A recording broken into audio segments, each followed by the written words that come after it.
और आजकल मध्य प्रदेश में भी कई गांव में जाएंगे, अरे आपके पति का नाम क्या है बोलेंगे तो बताएंगे क्या? बोलिए ना जी, मुझे तो लगता है गांव वाले बताएंगे, झाबुआ वाले। आपके पति का नाम क्या है बोलेंगे तो ऐसे बोले, तू बोल ना, तू बोल ना, मैं नहीं बोलूँ, पति का नाम थोड़ी, तू बोल, नहीं बोल। घर में देखिए ना, अभी भी बुलाना, हाँ जी, सुनते नहीं हो, हाँ जी, आजकल तो छुस छुस करके बुलाते हैं, छुस छुस। क्यों? मैं चलो ये तो हंस विनोद कर रहा हूँ, ऐसा क्यों करते हैं? क्योंकि संसार के स्वामी का नाम लेने से एक पल की आयु घट जाती है। हमारे स्वामी अनंत है, उनके नाम लेने से भी आयु घटती नहीं है, लेकिन हमारे हृदय में, हमारे प्राणनाथ के लिए, हमारे धनी के लिए, हमारे राज्य के लिए, हमारे दिल में उनके लिए सम्मान है, इसीलिए हम उनको क्या बोलते हैं? प्राणनाथ। हमारे धनी है, नाम लेकर के नहीं बुलाते, लेकिन उनका असली नाम है श्री कृष्ण। हमारे तरफ जो कौन से कृष्ण? ये हाथ देखिएगा, एक अक्षरातीत कृष्ण, एक गोलोकी कृष्ण और एक भगवान विष्णु के अवतार कृष्ण। अच्छा, हम निज नाम में श्री कृष्ण जी अनादि अक्षरातीत बोलते हैं ना, तो कौन से कृष्ण को याद करते हुए बोलते हैं? अक्षरातीत परब्रह्म परमात्मा को याद करते हुए कृष्ण बोलते हैं। गोलोकी कृष्ण को याद करते हैं क्या?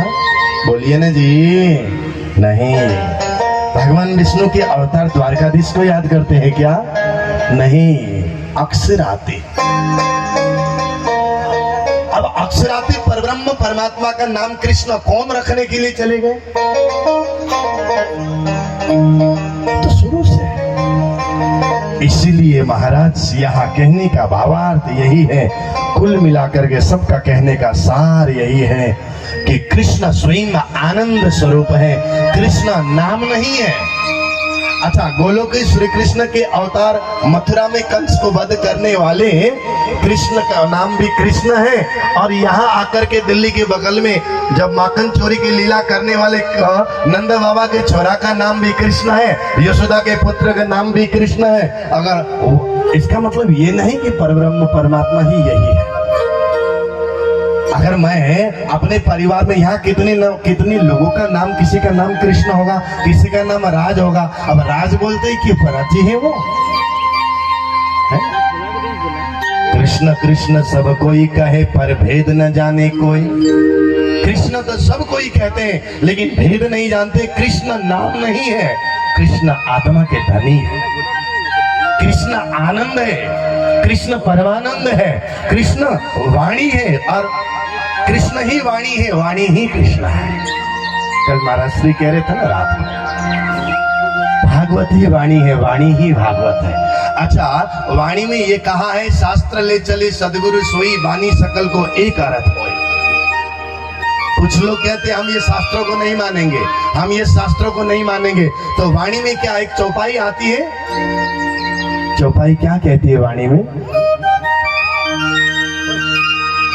जिन जानो शास्त्र में नहीं है, शास्त्र में सब कुछ, पर जीव सृष्टि क्या जानही, जिनकी अकल है तुच्छ। ये मैं नहीं कह रहा, स्वयं साक्षात महामती स्वामी श्री प्रणनाथ जी महाराज कह रहे हैं, जिन जानो शास्त्र में नहीं, ऐसा मत जानो कि शास्त्रों में नहीं है। शास्त्रों में सब कुछ, शास्त्रों में सब कुछ है, स्वामी जी ने कहा। तो आप तो भागवत को नहीं मानते, कोई रामायण को नहीं मानते, कोई गीता को नहीं मानते, कोई शिव पुराण को नहीं मानते, तो इसका लिए प्राणनाथ जी ने क्या कहा? जिनके अकल है तुच्छ, वो जीव सृष्टि है। ये मैं नहीं कह रहा हूँ, मुझे दोष मत दीजिएगा, फलाना फलाना आया हरिद्वार से और ऐसे ऐसे बोल के चला गया, मैं क्यों बोलूंगा? हमने तो स्वामी जी ने जो सिखाया हम वही बोलेंगे। वो जीव सृष्टि है, जो शास्त्र पुराण को नहीं मानते। कल प्रवचन में रश्मि भट्ट गुरु जी महाराज कह रहे थे ना, हर एक शास्त्र हमारे हैं। स्वामी जी ने भी वही बात कही। कृष्ण केवल नाम नहीं है, कृष्ण तो आनंद है।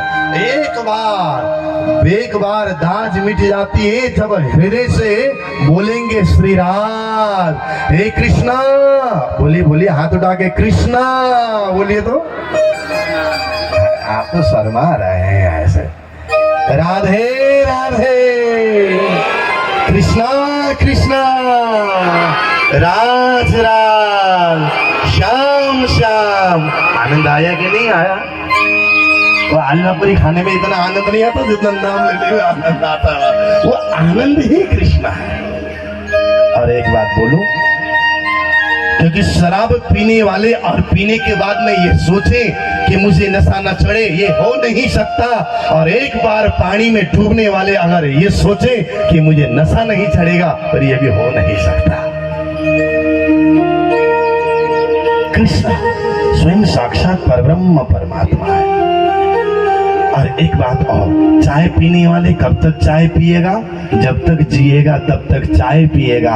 उसी प्रकार से और हमें भी क्या करना चाहिए? जब तक हम जिएंगे तब तक राधे कृष्णा राधे कृष्ण बोल, सब दुख तेरे दूर हटेंगे, अंतर के पट खोल तो ये पिया मिलेंगे। कृष्ण कृष्ण बोल, राधे राधे। इसीलिए यस्य श्रवण मात्रे न, केवल इसके श्रवण मात्र से हमारा जीवन शांत आनंद आ जाए, वो कृष्ण है। तो कृष्ण प्राकट्य उत्सव मनाया हम लोगों ने। देखिए, एक जन्मोत्सव होता है, एक प्राकट्य उत्सव होता है।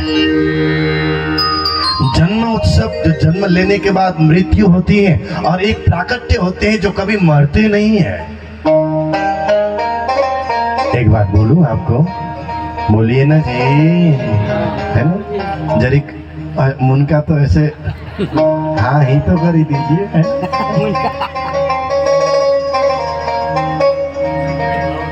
निजानंद स्वामी सदगुरु श्री देवचंद जी महाराज का जन्मोत्सव मनाते हैं कि प्राकट्य उत्सव मनाते हैं? महामती स्वामी श्री प्रणनाथ जी महाराज के जन्मोत्सव मनाते हैं कि प्राकट्य उत्सव मनाते हैं? कभी आपने सुना सदगुरु के शरीर को ले जाकर के दाह संस्कार किया, अग्नि संस्कार किया या समाधि दी, ऐसे सुना? महामती स्वामी श्री प्रणनाथ जी के उस तन व वजूद को कहीं दफनाया गया या कहीं जलाया गया या कहीं अग्नि संस्कार किया, ऐसे कहीं सुना? छत्रसाल जी महाराज के वो वजूद कहाँ है? क्योंकि महापुरुष के शरीर जो है ना, वो जलते नहीं है। क्योंकि शरीर ने जन्म लिया ही नहीं, तो वो जलना और राख होने का तो वो तो साधारण जीवों का होता है, अनंत वाले की नहीं। चैतन्य महाप्रभु की लीला और मीराबाई की लीला आपने सुनी होगी। मीराबाई जब द्वारकाधीश के सामने जाकर के भक्ति में लीन होकर के, मेरी तो गिरधर गोपाल दूसरो न कोई, जाके सिर मोर मुकुट मेरे पद सोई करके नाच रही थी। कहाँ गई मीराबाई? मुझे तो याद आते मीराबाई की। गले से लगा लो ना सवरिया, गले से लगा लो ना, तुम्हारे सिवा कोई न मेरा, मुझे अपना बना लो ना। मीराबाई दुनिया की परवाह छोड़ करके जब श्याम सुंदर के सामने नाच रही थी, दुनिया दिखाई नहीं दी कि उनको तो दुनिया में भी कृष्ण, हर दुनिया में ही कृष्ण दिखाई दिए। तो महाराज मीराबाई कृष्ण के अंदर में समा गई। सारी दुनिया मीराबाई को खोजती रह गई, लेकिन मीराबाई की क्या पता चला कृष्ण में समा गए। कब पता चला? जब मीराबाई की एक साड़ी की एक किनारे पता चला कि वो तो श्याम सुंदर के पास है। इसलिए यहाँ कहने का भावार्थ, महापुरुष प्रकट होते हैं, संसार के जीव जन्म लेते हैं और मरते हैं। स्वामी जी ने 3 सृष्टियों का वर्णन किया वाणी में, जीव सृष्टि, ईश्वरी सृष्टि और ब्रह्म सृष्टि। दुनिया में खाओ पियो मौज करो, कड़कनाथ भैया को लेके चलो, दारू पियो, मौज मस्ती करो, या जीवत सुखम जीवत ऋणम कृत्वा घृतम पियो, जब तक जियो शान से जियो, और कर्जा करके भी दारू को पियो। ये दुनिया का काम है। ये संसार का काम है, ये जीव सृष्टि है। संसार में जन्म लेंगे और संसार में चले जाएंगे। न उनको वैकुंठ का पता, न उनको निराकार का पता, न उनको नारायण का पता, और न उनको अक्षर और न परम धाम का पता है हमारा दुनिया का। इसलिए परब्रह्म परमात्मा श्री कृष्ण प्रकट हुए हैं। कृष्ण प्रकट हुए, किसने कहा? महामती स्वामी श्री प्रणय जी ने वाणी में कहा, ये प्रकट्या पूर्ण पार ब्रह्म, पूर्ण पूर्ण पार ब्रह्म महामती तणो आधार। श्री कृष्ण प्राकट्य उत्सव मनाया जाता है, जन्मोत्सव नहीं, क्योंकि मथुरा के जेल में भागवत में भी प्रसंग आता है। दर्शन देने वाले तो भगवान विष्णु जी थे। विष्णु जी ने दर्शन दे करके वसुदेव और गोकुल जी को क्या कहा? मैं यहाँ से चला जाऊंगा। आपने पूर्व जन्म में इतनी तपस्या की थी, कृष्ण गर्भा के रूप में मैंने दर्शन दिया, एक जन्म में अदिति के रूप में वामन बन करके दूसरे जन्म में आया, तीसरे जन्म में साक्षात दर्शन दे रहा हूँ और जा रहा हूँ प्रभु। और हमने तो कहा था कि परब्रह्म परमात्मा हमारे घर आ जाएं और सुंदरता और भव्यता और बड़े आनंद की लीला करें। ऐसी वो लीला कब होएगी? तो कहती दो भुजा वाले यहाँ बालक आने वाले। ऐसे बोल ही रहे थे तो एक तेज पुंज शक्ति आई इस मथुरा के जेल के अंदर में, क्योंकि वो अक्षरातीत की शक्ति थी और उस शक्ति के अंदर में 14 लोग ब्रह्मांड के मालिक जगदीश और उन्हीं के अंदर में समा गए। अच्छा एक बात, यहाँ दिल्ली के बगल के वृंदावन में जो अगासुर बकासुर और पुतना और इन राक्षसों को मारने का काम किसने किया? जरा समझिए, क्या ब्रह्म कोई किसी को मारते हैं? ब्रह्म का काम तो केवल प्रेम करना है, तो ब्रह्म ने यहाँ किसी को मार दिए? ब्रह्म मारते नहीं है। ब्रह्म के तो दर्शन मात्र से मर नहीं जाते, तर जाते हैं। स्वामी जी ने तो कहा, जिन्हें दर्शन नेत्र ठहरे, संतों के दर्शन से आंखों में शांति मिलती है। जहाँ स्वयं साक्षात ब्रह्म आए हैं, ब्रह्म के तो दर्शन से जीवन बदल जाएगा। इसलिए महाराज जब उस शक्ति के अंदर में 14 ब्रह्मांड की शक्ति भी अंदर गई थी और जो लीला की, अब यहाँ अगासुर भगासुर पुतना को मारने का काम कौन करते थे? 14 ब्रह्मांड के मालिक और देवता ही करते थे। परब्रह्म परमात्मा तो तटस्थ होकर के केवल अपनी आत्माएं अपनी गोपियों के साथ में केवल आनंद की लीला करते थे, माखन चोरी की लीला करते थे। ऐसे परब्रह्म परमात्मा प्रकट हुए हैं नंद बाबा के घर। और यहाँ सुखदेव जी महाराज ने कहा, हे राजन, 4 दिन से कथा हो रही है। राजन 4 दिन से कथा हो रही है, इसलिए आपने 4 दिन से कुछ खाया नहीं, 4 दिन से आपने कुछ पिया नहीं, इसलिए आप कुछ खाओ और आप कुछ पियो, है ना? तो राजा परीक्षित ने क्या कहा? प्रभु, आपके मुखारविंद से निकलने वाली वाणी ही मेरा खाना है, वही मेरे लिए पीना हो। हम तो यहाँ कथा में बैठेंगे, 10 मिनट भी बैठे नहीं होते, पानी लेकर के मगा मगा करके पानी पीने लग जाते हैं। हम यहाँ इतनी भी साधना नहीं कर सकते। उठ उठ करके चले जाएंगे, फिर वहां से बोतल भर भर के लेकर के आएंगे। भैया आप यहाँ बैठ करके आधी 1 घंटे बिना खाए बिना पिए साधना नहीं कर सकते? पानी पी पी करके यहाँ पर बैठ के चर्चा सुनेंगे तो जिंदगी में क्या साधना करेंगे? बोलिए ना जी। ये तो साधना करने के लिए घर छोड़ करके आए, भंडारा खाने के लिए नहीं आए। राजा परीक्षित ने कहा, आपके मुखारविंद से निकलने वाले वाणी ही मेरा पीना है, वही मेरा खाना है। आप तो सुनाते रहिए। पिबंतम तन मुखाम भोजम ज्योतम हरि कथामृतम। आपके मुख से निकलने वाली हरि की कथामृत जो वही मेरा खाना और वही मेरा पीना है। आप तो सुनाते जाइए। बोले श्री कृष्ण कन्हैया लाल की। सुनाने लगे। और कृष्ण के 3 लीला है। कृष्ण के 3 लीला ये दुनिया वाले नहीं जानते। कल महाराज श्री कह रहे थे ना, जिनके पास तारतम होता है ना, और वही जान सकता है। एक साधारण से सुंदर साथ को उठा करके पूछा जाए, कृष्ण के त्रिधा लीला आपको पता है? वो भी खड़े होकर के बोलेंगे हाँ पता है। कैसे बताए बताइए? एक अक्षरातीत कृष्ण, एक गोलोकी कृष्ण, एक भगवान विष्णु के अवतार कृष्ण, बस। लेकिन बड़े बड़े मंच में बैठ करके भी कृष्ण की लीलाओं के वर्णन करने वाले भी जब तक तारतम्य नहीं होता कृष्ण के भेद को नहीं जान पाएंगे। वेदों ने क्या कहा है? तारतम्य न जानाति सच्चिदानंद लक्षण।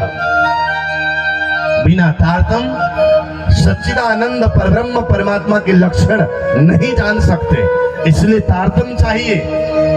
जैसे आज प्रातःकालीन गुरुजी महाराज कह रहे थे और कोई तारतम ले रहे थे, माइक में बोल रहे थे, जिनको तारतम लेना हो तारतम लेने के लिए आओ, तारतम ले रहे थे। अब वो चाबी मिल गई। कल रात के प्रवचन याद करिए, वो चाबी ही है 3 कृष्णा। हमारे तरफ जो नगर गाड़ी छूटी तो से रही जा सो बचे। हाँ, पानी पीता रहे सो बचे। पानी ने पोणी पियो, आओ पोणी पोणी पियो है। अक्षरातीत परब्रह्म परमात्मा श्री कृष्ण श्रीराजी महाराज। किसी ने प्रश्न किया, अच्छा महाराज હવે આપણે છે ને કૃષ્ણ બોલીએ તો અને મોર મુકુટ બંસી વાળા યાદ આવે, અને રાધા બોલીએ તો અને કૃષ્ણજીની બાજુમાં જે બેઠા હોય રાધા રાની યાદ આવે, અને આપણે રાધશ્યામા બોલીએ તો રાધશ્યામાજીને સ્વરૂપ યાદ આવે, તો હવે ધ્યાન કોનું ધરવાનું? मन में प्रश्न आता है ना। अगर आप आंख बंद करके राधश्यामा जी की स्वरूप को याद करते हुए भी राधे कृष्णा राधे कृष्णा राधे कृष्णा राधे कृष्णा बोल रहे हैं, तो ये स्वरूप और राधे कृष्ण के अखंड स्वरूप में कोई फर्क नहीं है। ये स्वरूप तो महामती स्वामी श्री प्राणनाथ जी महाराज ने जो एक पल के लिए जो साक्षात अनुभूति की, और उन्होंने सागर श्रृंगार और परिक्रमा ग्रंथ में उन्होंने वर्णन किया, सिंधी ग्रंथ में जो उनके साथ लड़ाई की और उस स्वरूप का वर्णन किया, वो स्वरूप जैसे ये तो कल हम उन्होंने जो दर्शन किए ना, उसका ये बनाने वाले तो संसार वाले हैं ना।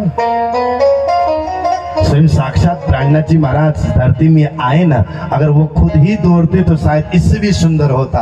और वो कल्पना करके बनाने वाले व्यक्ति ने इतना सुंदर बनाया हुआ है, तो महाराज सच्ची मुच्ची में कितने सुंदर होंगे बताइए तो, कितने सुंदर होंगे। नाम तुम्हारा पालनहारा, कब तेरा दर्शन होगा, जिसकी रचना इतनी सुंदर वो कितना सुंदर होगा। सच्ची मुच्ची में वो कितने सुंदर होंगे। तो इसलिए महाराज अक्षरातीत परब्रह्म परमात्मा ये दुनिया में क्यों आए? अक्षरातीत परब्रह्म परमात्मा इस दुनिया में हम सब यहाँ एक है। यहाँ कोई कृष्ण प्रणामी धर्म के हैं, कृष्ण राधा कृष्ण को मानने वाले हैं, कोई रामदेव पीर को मानने वाले हैं, कोई स्वामीनारायण भगवान को मानने वाले हैं, कोई वैष्णव संप्रदाय को मानने वाले होंगे, कोई राधा स्वामी को मानने वाले होंगे, कोई ब्रह्म कुमारी को मानने वाले होंगे। अभी यहाँ छोटे छोटे बालक ऋषि कुल से आए हुए, वो साधु संत गुरुजन को मानने वाले हैं। लेकिन एक बात मेरे तरफ देखिएगा, आंखों से सुनिएगा, कान से तो सुनाई दे रहे। अलग अलग जाति में है आप, कोई ब्राह्मण है, कोई क्षत्रिय है, कोई वैश्य है, कोई शूद्र है। लेकिन एक बात बताइए, कोई काले हैं, कोई गोरे हैं, कोई मोटे हैं, कोई पतले हैं, कोई लंबे हैं, कोई छोटे हैं। तो आप बताइए किसी की आत्मा गोरी है, किसी की आत्मा काली है? जितने भी बैठे सुन रहे हैं, सुना रहे हैं, किसी की आत्मा ब्राह्मण है, किसी की आत्मा क्षत्रिय और शूद्र है। कोई मध्य प्रदेश की आत्मा अलग और गुजरात की आत्मा अलग है, सबकी आत्मा है। स्वामी जी यही तो कहना चाहते हैं, आत्म सौनी एक दिशे जुजबित दिशे त्यारे। हम सब की आत्मा एक है। आज हम संप्रदाय के नाम में अलग अलग हो गए, हम सब परम धाम से आए हुए हैं, कोई अलग नहीं है। और संप्रदाय में अलग अलग आकर के हम बट गए हैं। लेकिन याद करिए, आज इस गांव में कथा हो रही है, लेकिन हम सब परम धाम से आए हैं। कहां से आए हैं? हाथ उठा के बोलेंगे, कहां से आए हैं? बोलिए ना जी, परम धाम। कहां से आए हैं? खाते पीते घर के नहीं लगते। मैं अकेला हूं और मेरी इतनी आवाज आ रही, आप इतनी होकर के भी आवाज नहीं आ रही। मैं अकेला हूं, देखिए तो इतनी आवाज आ रही। हम कहां से आए हैं? परम धाम। इसलिए जाति पाति के नाम पे लड़ाई मत करिए। जाति पाति के नाम पे लड़ाई करवाने वाले तो नेता लोग होते हैं, उनको कुर्सी बचाना होता है इसीलिए लड़ाई कराते हैं। इसलिए हम सब परम धाम में, अब मेरी तरफ देखिएगा, आंखों से सुनिए, अब मैं उंगली दिखाने वाला हूं डॉक्टर साहब। हम सब परम धाम में आनंद आनंद आनंद में रह करके आनंद क्या है पता नहीं था, इसलिए वो आनंद की अनुभूति कराने के लिए परब्रह्म परमात्मा श्री राज जी महाराज श्री कृष्ण जी ने हमें दुनिया में थोड़ा दुख देखने के लिए भेज दिया। लेकिन